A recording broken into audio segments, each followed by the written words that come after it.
यो रहस्यमय भिडियोको चौथो पार्ट हो। यहाँ 4 करोड मतपत्रमध्ये 2 करोड मतपत्रहरूमा कसरी घन्टी छाप लगाएर राखिएको रहेछ भन्ने पुष्टि हुन्छ।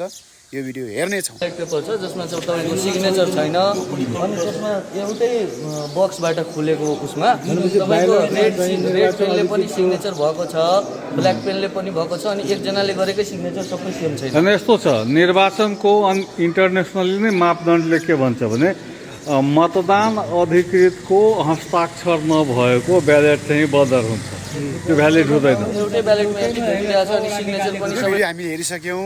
यो हेरिसकेपछि लगभग तपाईँले बुझिसक्नुभयो। एउटा बुथमा मतदान केन्द्रमा एउटै निर्वाचन अधिकृत हुन्छ। त्यहाँ एकजनाले सही गर्छ र त्यसको सही पनि एउटै हुन्छ, पेन पनि एउटै युज गरे हुन्छ। तर यहाँ विभिन्न व्यक्तिहरूले सही गरेका छन्, विभिन्न कलमको प्रयोग गरेका छ, विभिन्न मसीहरू रातो, कालो, हरियो।